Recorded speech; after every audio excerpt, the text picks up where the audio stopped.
nuk e ka dëmtuar. Sigurisht që çdo gjë që ndodh ka një pasojë për mirë apo për keq. Në rastin e protestës që është aq e fortë, aq dhe e brisht, mendoj se ka një lloj impakti. Ka një lloj impakti për shkak të videove që pam dhe e dyta, siç e thash, nuk është një turm të cilën ti po i paraqet një platformë. Është një turm e cila po del çdo ditë, po sakrifikon kohën e tij apo të saj, që mund ta kalonte në mënyrë tjetër, po nxjerr fytyrën e tij, po sakrifikon punën apo ato probleme që mund të hasim më vonë nëse nuk do ketë asnjë lloj ndryshimi, të cilat ne e dim, atëherë nuk mund ta trajtosh asnjë nga ata individ si një numër të cilën ti po i paraqitesh me një platformë pa folur, ndoshta edhe me këdo nga ata për të arritur diku, sepse nuk është një ngritje nga një parti politike. Është pikërisht ajo që thash më parë, është një numër i madh njerëzish të cilët janë të revoltuar dhe po arrin më në fund të nxjerrin në revolt publike të gjitha problemet që ka Shqipëria. Si e parashikon vijimin për ditë të tjera të mbetura të korikut?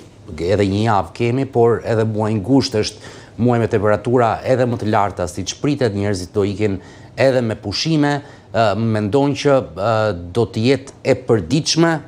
Është rritur ajo pyetja që mund të jetë edhe e përjapshme për sezonin e mbetur të verës. Mendoj se po, sepse aty ka shumë, siç e thash dhe në fillim, ka shumë rryma të cilët duhet që të kenë një lloj rezultati dhe duhet që të jenë në vazhdimsi aty.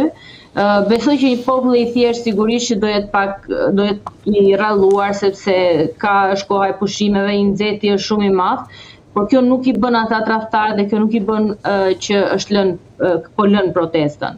Mendoj se në shtator mund të ketë një riorganizim, të paktën ky është thjesht mendimi im dhe realisht e shpresoj.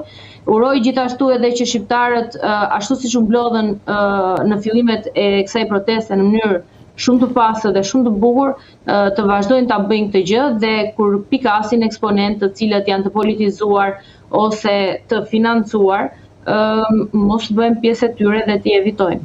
Në mënyrë absolute mos të kalojnë në dhunë.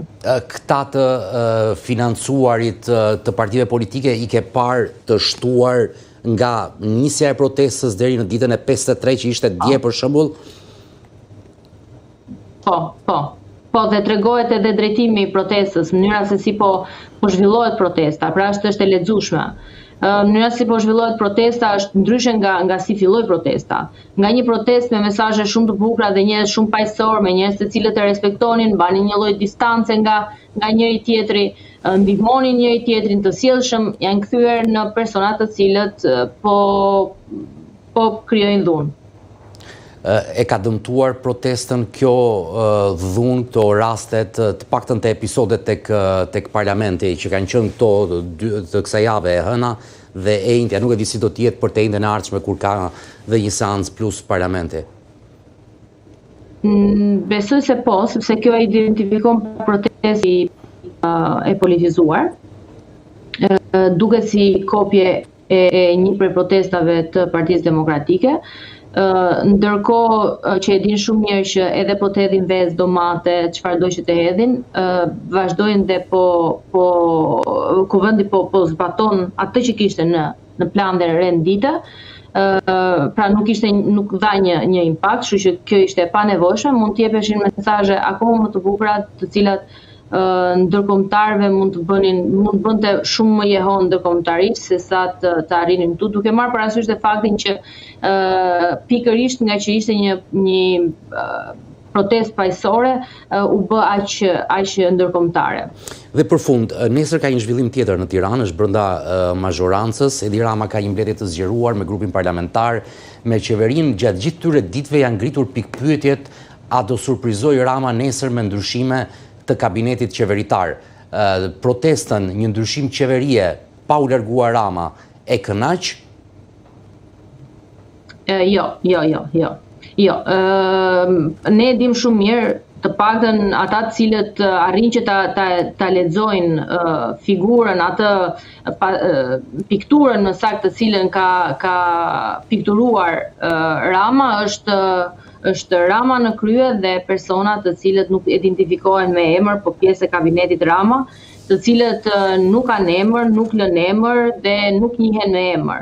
Kështu që në qoftë se ikën një X ministër dhe zëncohet me një Y ministër, do jetë i njëjti përfundim.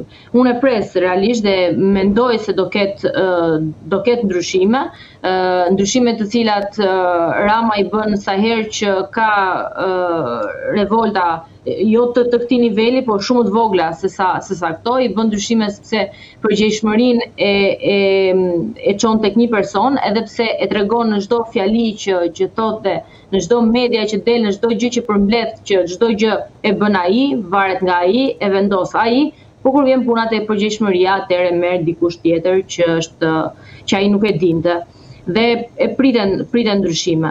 Kështu që por këto ndryshime nuk e mendoj se do ketë ndonjë ndikim tek protesta. Nuk e mendoj. Ja të shikojmë se çdo të ndodhi nesër, si do të vijojë vijimi i protestës dhe si do të jenë reflektimet e palëve politike dhe atyre jo politike. Silvana Begaj, të falenderoj shumë për kohën, për bisedën, si gjithmonë. Faleminderit juve dhe nëse më lejoni të jap vetëm një mesazh të gjithë shqiptarëve në diasporë, shqiptarët që janë aty në shesh, të japin mesazhet e tyre në mënyrën më paqësore dhe më të bukur të mundur, ashtu siç ne kemi treguar që shqiptarët janë të kulturuar, shqiptarët janë të arsimuar, shqiptarët kanë arritur në institucione shumë të larta dhe në përbot ku mund të lobojnë dhe mund të sjellin ndryshime në Shqipëri, duke mos e llogaritur fare ashtu siç thonë që nuk e njohin qeverinë, atëherë duhet të veprojnë si organizata apo si individ në të mirë të Shqipërisë, pa u varur nga qeveria. Dhe kur të vijë koha për të votuar, të mendohen mirë kur të votojnë. Silvana Begaj, faleminderit edhe herë, edhe për mesazhin edhe për bisedën. Faleminderit juve.